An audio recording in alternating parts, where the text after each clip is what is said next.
दोस्तों, सबसे बड़ा देश विरोधी कोई काम आप कर सकते हैं तो वो है वोट चोरी।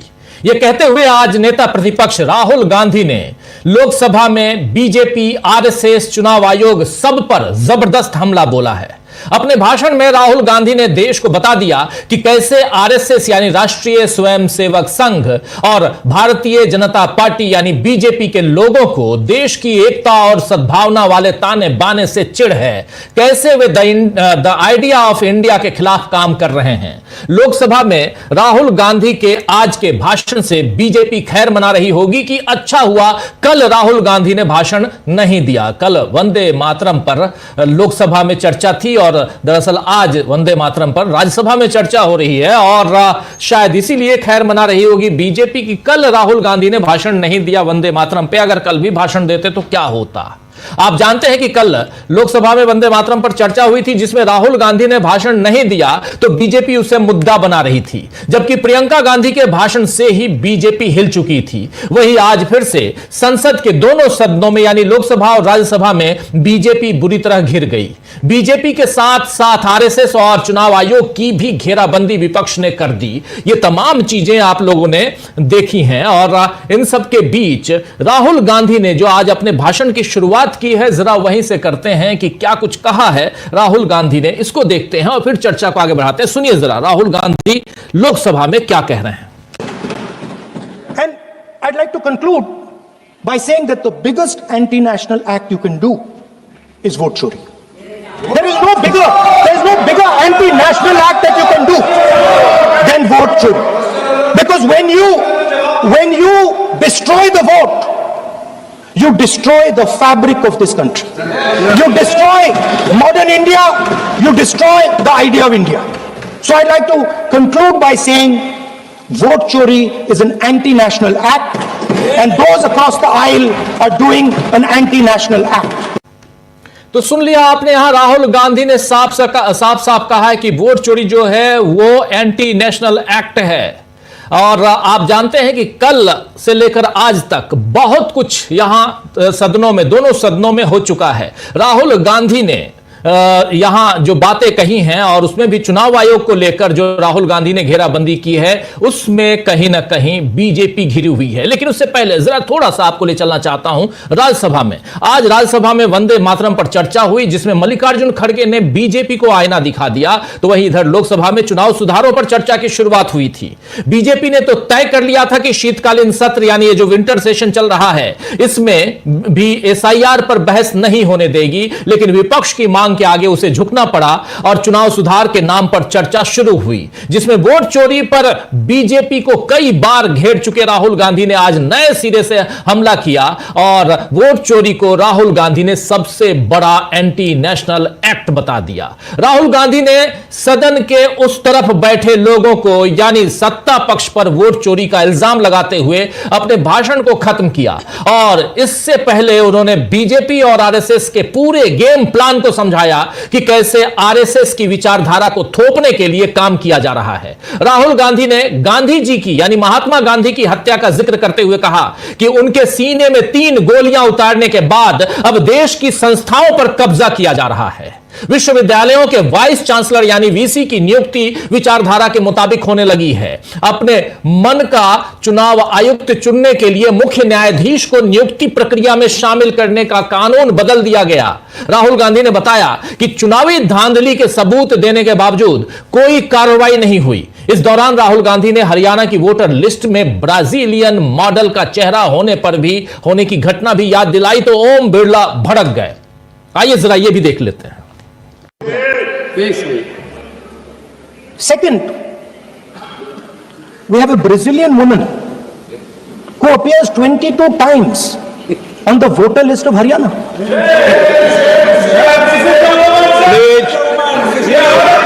No, 22 times this lady appears. एक मिनट प्लीज। आप नेता प्रतिपक्ष है, मैं इस तरीके से सदन की कार्रवाई नहीं चलने दूंगा। कितनी अजीब बात है दोस्तों कि कायदे से बिरला जी को इस बात पर भड़कना चाहिए था कि वोटर लिस्ट में विदेशी मॉडल का चेहरा आया तो कैसे आया, लेकिन इसकी जगह वो राहुल गांधी को टोकने लगे और राहुल गांधी के साथियों को टोकने लगे, विपक्ष को टोकने लगे। यही बीजेपी के काम का तरीका है, जिसकी पोल आज राहुल गांधी ने सदन में खोली। राहुल गांधी से पहले मनीष तिवारी ने चर्चा की शुरुआत की तो उन्होंने भी कहा कि मुख्य चुनाव आयुक्त और निर्वाचन आयुक्तों की नियुक्ति वाली चयन समिति में प्रधान न्यायाधीश यानी सीजेआई को, चीफ जस्टिस ऑफ इंडिया को शामिल क्यों नहीं किया गया है। मनीष तिवारी ने 3 मांगे लोकसभा में रखी हैं। पहली मांग है कि इलेक्शन कमीशन के अधिकारियों के चयन की प्रक्रिया बदला जाए, दूसरी मांग है एसआईआर बंद हो, और तीसरी मांग है कि चुनाव से पहले सरकार जो पैसे भेजती है यानी जो फ्रीबीज का चलन हो गया है यह बंद किया जाना चाहिए। यह लोकतंत्र के खिलाफ है। आइए जरा सुनते हैं मनीष तिवारी ने चर्चा की शुरुआत करते हुए क्या कुछ कहा है, सुनिए। और आज मैं बहुत खेद के साथ कहना चाह रहा हूं कि देश भर में एसआईआर पे चर्चा है, कई प्रदेशों में एसआईआर हो रहा है, पर मैं बहुत जिम्मेदारी से यह बात कह रहा हूं कि चुनाव आयोग के पास कानूनी तौर पर एसआईआर करवाने का कोई औचित्य नहीं है। और मैं आपको पढ़ के सुनाना चाहता हूं, जो रिप्रेजेंटेशन ऑफ पीपल्स एक्ट है 1950, उसमें चुनाव आयोग ये कहती है कि उनको जो अधिकार है वो सेक्शन 21 से मिलता है। मैं 21 पढ़ के सुनाना चाहता हूं। The electoral roll for each constituency, mister speaker sir, kindly mark the word each. Each constituency shall be prepared in the prescribed manner by reference to the qualifying date and shall come into force immediately upon its final publication in accordance with the rules made under this act. अब वो the said electoral roll shall unless directed by the election commission etc. ये दूसरे प्रावधान में है। अब तीसरे प्रावधान में रिप्रेजेंटेशन ऑफ पीपल्स एक्ट का जो कानून है जो इस सदन ने बनाया है वो कहता है notwithstanding anything contained in subsection 2, the election commission may at any time for reasons to be recorded in writing direct a special revision of the electoral roll for any constituency, not every constituency, for any constituency or part of a constituency in such manner as it may think fit. आगे कानून ये कहता है जो इस सदन ने बनाया है, provided that subject to the other provisions of this act, the electoral roll for the constituency, एक particular constituency, as is in force at that point in time of issue of any such direction shall continue to be in force until completion of the special revision so directed. अध्यक्ष, इसका क्या मतलब है? इसका मतलब ये है कि ना संविधान में ना कानून में स्पेशल इंटेंसिव रिवीजन का कोई प्रावधान है। ये सिर्फ एक अख्तियार चुनाव आयोग को दिया गया था कि अगर किसी क्षेत्र में कोई गड़बड़ी है इलेक्टोरल रोल के साथ, कोई मतदाता सूची ठीक नहीं है, तो उसको ठीक करने के लिए for reasons to be recorded in writing and reasons to be made public, तो ही आप एसआईआर कर सकते हैं। आप पूरे बिहार के लिए एसआईआर नहीं कर सकते, आप पूरे केरल के लिए एसआईआर नहीं कर सकते, आप पूरे पश्चिम बंगाल के लिए एसआईआर नहीं कर सकते। आप एसआईआर अगर करना चाहते हैं तो हर कॉन्स्टिट्यूएंसी में, हर चुनाव क्षेत्र में अलग अलग जो आपको खामियां लगती हैं, उन खामियों को रिकॉर्ड करके इन राइटिंग उसको सार्वजनिक करके फिर आप कर सकते हैं। मैं सर तो सुन लिया आपने, यहां मनीष तिवारी ने कहा है कि चुनाव आयोग के पास कानूनी तौर पर एसआईआर करने का कोई अधिकार नहीं है। चुनाव आयोग कहता है कि उन्हें एसआईआर कराने का अधिकार सेक्शन 21 से मिलता है, रिप्रेजेंटेशन ऑफ पीपल एक्ट 1950, 1951, 21 धारा 21/3 से। तो मनीष तिवारी ने पूरा सेक्शन पढ़कर सुना दिया, आपने देख लिया, बता दिया कि ना संविधान में और ना ही कानून में एसआईआर का प्रावधान है। अगर किसी क्षेत्र में वोटर लिस्ट में कोई गड़बड़ी है तो उसे ठीक करने के लिए लिखित में कारण बताकर ही चुनाव आयोग एसआईआर कर सकता है। तो अभी सरकार को यह सदन में बताना चाहिए कि कौन कौन से निर्वाचन क्षेत्र में कौन कौन सी खामियां उनको मिली और क्यों एसआईआर की जरूरत पड़ी। आपको बता दूं कि विपक्ष की तरफ से अखिलेश यादव ने भी आज कांग्रेस का साथ देते हुए एसआईआर में गड़बड़ी की बात की और साथ ही इलेक्ट्रॉनिक वोटिंग मशीन यानी ईवीएम का मुद्दा भी उठाया। आइए जरा सुनिए अखिलेश यादव इस मसले पे क्या कह रहे थे सदन के अंदर। इलेक्शन बैलेट पेपर से होना चाहिए और इसलिए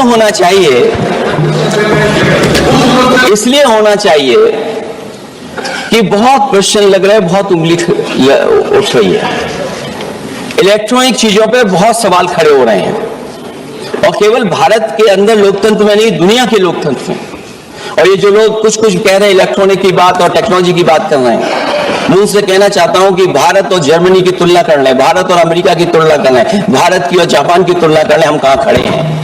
अगर वो संपन्न देश जो टेक्नोलॉजी में हमसे कई गुना आगे हैं, अगर वो स्वीकार नहीं कर रहे ईवीएम, तो आखिरकार हम ईवीएम को क्यों स्वीकार कर रहे हैं। अगर उन देशों में लोकतंत्र है और बैलेट से वोट पड़ रहा है, तो यहां पर भी बैलेट से वोट पड़ना चाहिए। और जो मेरी जानकारी जहां तक पहुंचती और जानकारी है मुझे, वो जानकारी ये कहती है कि जर्मनी में अगर आप ईवीएम से वोट डालेंगे तो वो अनकॉन्स्टिट्यूशनल माना जाएगा। सोचो, जर्मनी जैसा देश बैलेट पेपर से वोट डलवा रहा, तो आखिर भारत जैसा देश हम बैलेट पे क्यों नहीं जा रहे हैं।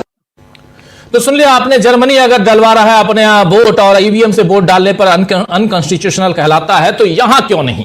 लोकसभा में आज विपक्ष ने जिस तरह से दोस्तों चुनाव आयोग को घेरा है और राहुल गांधी ने तो बाकायदा चेतावनी दे दी है कि हम जब सत्ता में आएंगे तो हम ये सब बदल डालेंगे। इसे सुनकर बीजेपी घबरा रही होगी। वैसे राज्यसभा की तरफ रुख करते हैं जरा।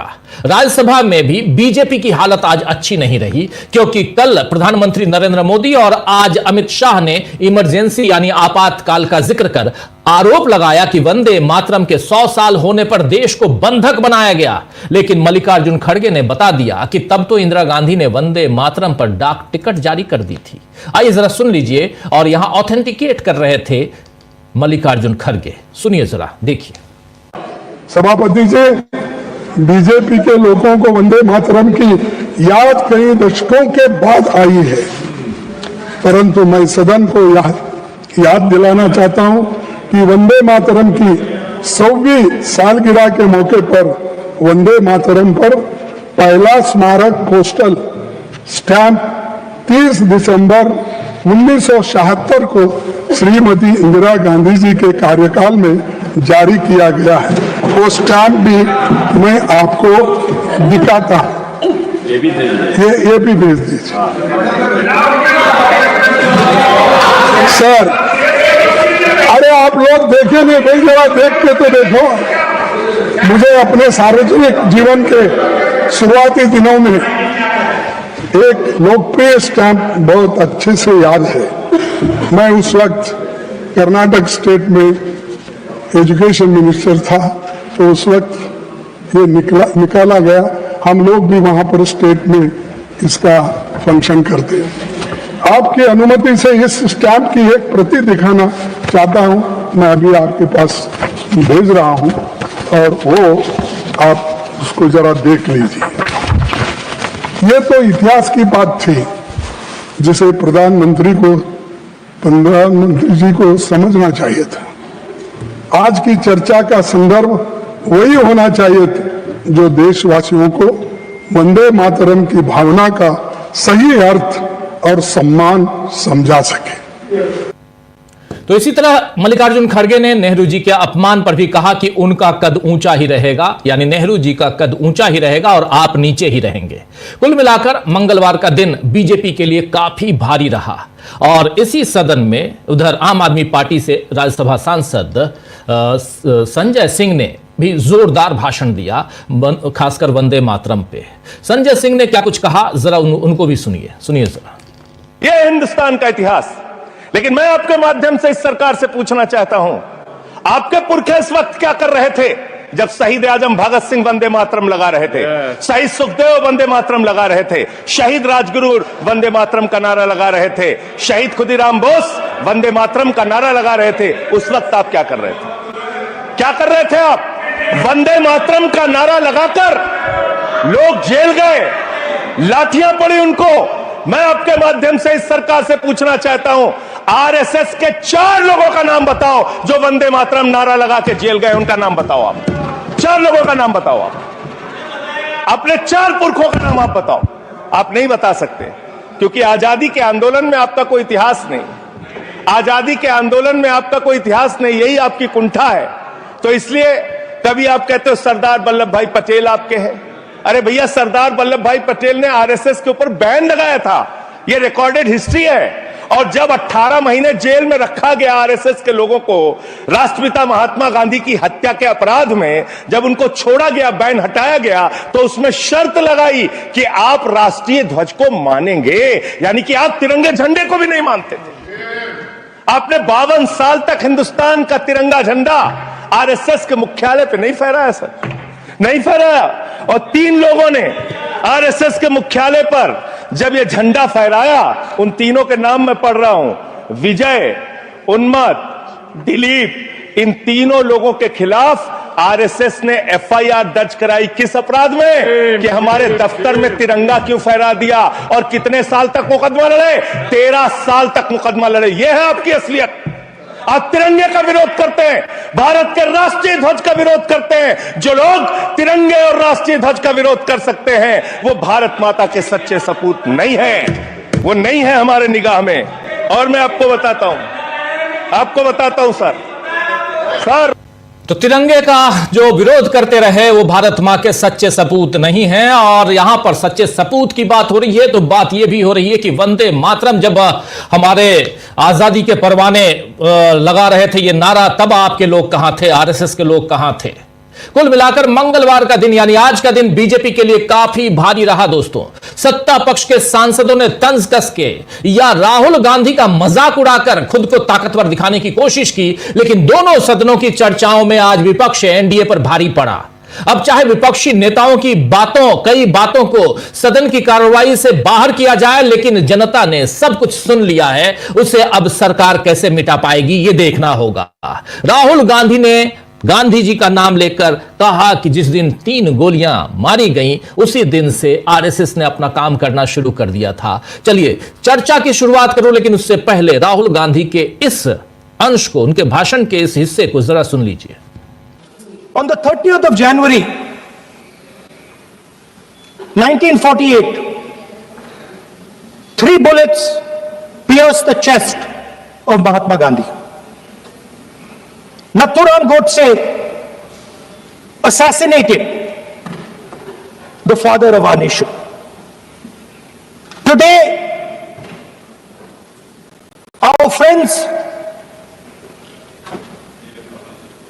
do not embrace him. Today, our friends have pushed him away. It's an uncomfortable truth. But that's not where the project ended. You see, as I said, everything has emerged from the vote. All the institutions have emerged from the vote.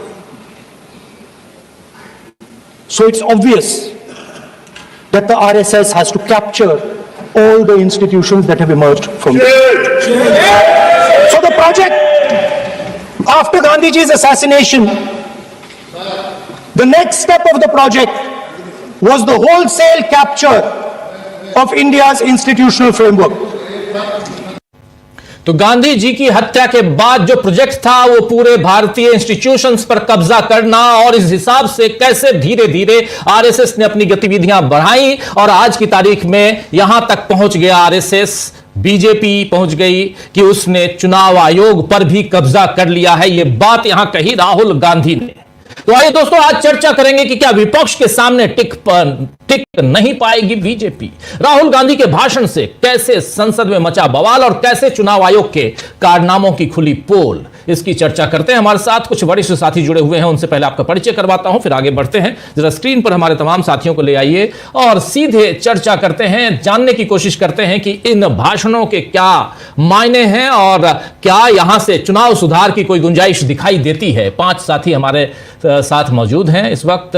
Amalindu Upadhyay ji हैं, प्रशांत टंडन जी हैं, शकील अख्तर जी हैं, पंकज चतुर्वेदी जी हैं और मुकेश कुमार सिंह साहब हैं। आप पांचों का स्वागत है, इस्तकबाल है। स्वागत इस्तकबाल आप तमाम दोस्त साथी शुभचिंतक आप सबका, जो अब तक जुड़ चुके हैं उनका भी, जो जुड़ने वाले हैं उनका भी। यह भाषण राहुल गांधी का, लेकिन यह भाषण एक उच्च लेवल का भाषण था जिसमें उन तमाम मुद्दों को लेकर राहुल गांधी आए जिन मुद्दों का जिक्र बार बार होता है, और ये मुद्दे न सिर्फ संसद में बल्कि संसद से बाहर सड़कों पे भी, और अब तो सुप्रीम कोर्ट में भी पिछले 4 महीने से हम लोग लगातार सुन रहे हैं। और अमलिंदु जी, आपसे बेहतर और कौन जानता है कि सुप्रीम कोर्ट में क्या कुछ चल रहा है।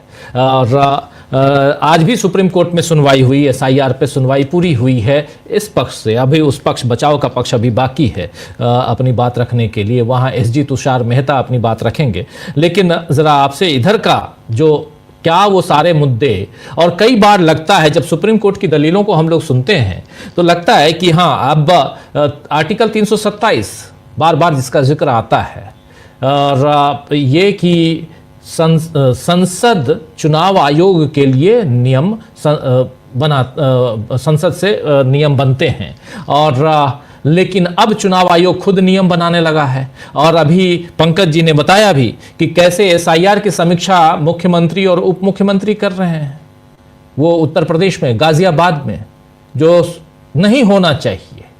और ऐसे में क्या लगता है, आज जो चर्चा हुई है सदन में, ये चर्चा क्या कोई दबाव बना पाने में सक्षम होगी, खासकर जो मामले चल रहे हैं उधर सुप्रीम कोर्ट में। अमलिंदु जी, देखिए राजीव जी, असल में सुप्रीम कोर्ट में जो मामला चल रहा है और सुप्रीम कोर्ट में जो दलीलें थीं, वो ठीक उसी तरीके की दलीलें आज मनीष तिवारी ने अपनी बात शुरू करते हुए रहीं। और बात यही थी कि जब संसद सर्वोच्च है और कानून बनाने का अधिकार संसद के पास है, तो चुनाव आयोग किस तरीके से अपना कानून बना सकता है, ये महत्वपूर्ण बात थी। उसको विस्तार से मनीष तिवारी ने रखा।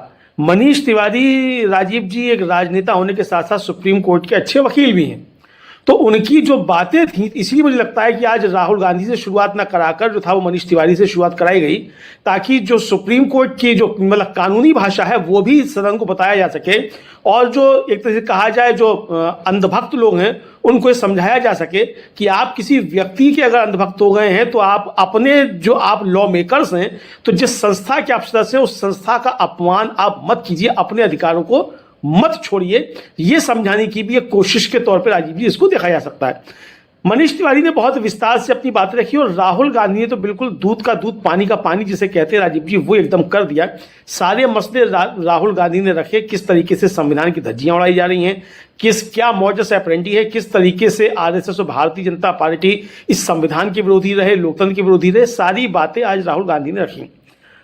और राजीव जी, इसके बाद अब ये कहना कि इसका कोई दबाव पड़ पाएगा, कि मुझे लगता है दबाव क्या, लेकिन हाँ, सुप्रीम कोर्ट के सामने भी एक चीज तो सामने बिल्कुल होगी कि संसद में इस पर चर्चा हो रही है, और संसद के अधिकारों का अगर चुनाव आयोग अतिक्रमण कर रहा है तो सुप्रीम कोर्ट को यह सोचने पर मजबूर होना पड़ेगा कि आप संविधान के कस्टोडियन हैं, तो कोई संवैधानिक संस्था किसी दूसरे संवैधानिक संस्था के अधिकार क्षेत्र में दखल नहीं दे सकती। और खुद सुप्रीम कोर्ट कई बार राजीव जी ये बात कह चुका है कि कानून बनाना संसद का काम है, सुप्रीम कोर्ट का काम नहीं है। कई फैसले राजीव जी इस तरीके के हैं जो आए हैं, उसमें साफ तौर पे कहा गया है सरकार को तो निर्देश सुप्रीम कोर्ट दे सकता है, लेकिन संसद को निर्देश नहीं दे सकता, या किसी विधानसभा को निर्देश नहीं दे सकता कि आप इस तरीके का कानून बनाइए। कानून की समीक्षा कर सकता है, उसको निलंबित कर सकता है कानून जो बन के संसद से आता है। लेकिन अभी भी राजीव जी, जब प्रेसिडेंशियल रेफरेंस पर जब 5 जनों की खंडपीठ का फैसला आया, उसमें भी ये बात आई कि जब कानून बनने की प्रक्रिया है तब तक उसके बीच में सुप्रीम कोर्ट दखल नहीं कर सकता। कानून जब बन जाएगा तब वो उसकी समीक्षा कर सकता है, तब उसकी कानूनी समीक्षा हो सकती है, उससे पहले नहीं हो सकती। तो यानी कानून बनाने का अधिकार जो है वो संसद का है, और यही बात मनीष तिवारी ने भी कही, यही बात राहुल गांधी ने भी कही। और राहुल गांधी ने किस तरीके से चुनाव आयोग भारतीय जनता पार्टी का अनुषंगिक संगठन बनकर, यानी उसका फ्रंटल ऑर्गेनाइजेशन बनकर काम कर रहा है, ये सारी बातें बताई और ये बताया कि चुनाव आयोग ने क्या क्या गड़बड़ियां की हैं और भारतीय जनता पार्टी चुनाव आयोग को बचाने के लिए राजीव जी क्यों आया थी, इधर राहुल गांधी ने कही। तो अब ये एक निश्चित तौर पर राजीव जी सुप्रीम कोर्ट के सामने एक प्रश्न होगा कि इस मसले पर संसद में चर्चा हो रही है और अगर सुप्रीम कोर्ट का फैसला चुनाव आयोग के पक्ष में आता है कि एसआईआर कराने का अधिकार है तो सीधा सीधा ये बात समझी जाएगी कि सुप्रीम कोर्ट ने शायद जो केशवानंद भारती मामला है उसमें भी उसका बाईपास किया है मामले को, और जो मूलभूत सिद्धांत है कि संसद ही कानून बनाएगी उसका भी बाईपास किया है। तो ये इस तरीके से देखा जाएगा। मुझे लगता है कि जो आप, हालांकि आप सबके दलीलें पूरी हो चुकी हैं इस पक्ष की तरफ से, याचिकाकर्ताओं की तरफ से लगभग सभी की दलीलें एक ही तरीके की थी। और राजीव जी लेकिन आज सुप्रीम कोर्ट में दो बातें बहुत महत्वपूर्ण हुई इस मसले के दौरान। एक तो शादान फरासत जब बात कर रहे थे तो जस्टिस बागची जो हैं उन्होंने एक बहुत महत्वपूर्ण टिप्पणी की और उन्होंने कहा कि वोट देने का अधिकार मौलिक अधिकार है और जब यह अधिकार मौलिक अधिकार बन जाता है तो उसको लागू कैसे किया जाना है ये कानून तय करेगा। यानी राजीव जी वोट देने का अधिकार मौलिक अधिकार है तो चुनाव आयोग नाम काटकर वोट देने का अधिकार नहीं छीन सकता। ये इस टिप्पणी को राजीव जी इस तौर पर देखा जा सकता है। अब उसमें क्या आता है फैसले में वो अलग मसला है, लेकिन ये स्पष्ट तौर पर जस्टिस बागची ने कहा कि ये मौलिक अधिकार है और ये लागू कैसे होगा ये कानून तय करेगा। कानून कौन बनाएगा? कानून संसद बनाएगी। यही बात राजीव जी चल रही है। दूसरा, आज जब तमिलनाडु के बारे में बल्कि जब बहस हो चुकी थी, तमिलनाडु के एक वकील ने जब कहा कि भाई आदिवासी इलाके जो हैं वहां नहीं पहुंच पा रहे हैं और वहां 57 लाख लोग हैं उनके वोट कट जाएंगे, इस पर चुनाव आयोग की तरफ से कहा गया कि साहब अगर 99% इम्यूनोशन फॉर्म आ गए तब तो जस्टिस सूर्यकांत जो सीजीआई हैं उन्होंने बहुत तगड़ी फटकार जो थी चुनाव आयोग को लगाते हुए कहा कि हर बार रटा रटाया जवाब 99% का लेकर मत आ जाया करो, आप वहां ध्यान दीजिए। तो ये दो बातें राजीव जी आज बड़ी महत्वपूर्ण हुई हैं इस पूरी बहस के दौरान। अब इसका क्या नतीजा होता है, किस तरीके से आता है, ये तो आने वाला समय बताएगा। हाँ, फैसला क्या आता है वो लगा, लेकिन जो दो टिप्पणियां आई हैं ये एक तरीके से दिशा निर्धारित कर सकती हैं राजीव जी। और चलते चलते राजीव जी एक और फैसले का मुझे लगता है कि जिक्र करना बहुत ज़्यादा जरूरी है और वो भी सुप्रीम कोर्ट का फैसला है, खासतौर से जस्टिस सूर्यकांत और जस्टिस जय माल्या बागची की खंडपीठ का है। उन्होंने आज एक मामले में एक लड़की को उसकी मां की जाति के आधार पर जाति सर्टिफिकेट जारी करने का आदेश दिया। और राजीव जी ये एक बहुत लैंडमार्क जजमेंट है। हालांकि उसमें टिप्पणी जोड़ी कि कानून का सवाल अभी बना हुआ है और जस्टिस सूर्यकांत ने ये टिप्पणी भी की कि भाई मां के नाम पर जाति निर्धारित क्यों नहीं हो सकती, पिता के नाम पर ही क्यों होगी। तो राजीव जी अगर ये कानून का सवाल खुला हुआ है, अगर ये कानून में से आड़े नहीं आता है, चूंकि अभी तक जो कानून है उसके हिसाब से तो पिता के उस अनुसार ही बनती है, लेकिन अगर ये कोई सबसे आगे सुनवाई में चलकर तो मुझे लगता है राजीव जी एक लैंडमार्क जजमेंट होगा, एक नई बहस जो है वो छिड़ेगी। और आपको याद होगा कि जो एक रोहित वेमुला का मसला आया था बीच में, जो जिसने अपनी जान खुद ले ली थी, अगर ये जजमेंट राजीव जी उसके मामले में भी इसी तरीके का आ गया होता तो शायद रोहित वेमुला एक अच्छा शोध छात्र जो था वो एक अच्छा जो था वो स्कॉलर हमारे बीच होता राजीव जी।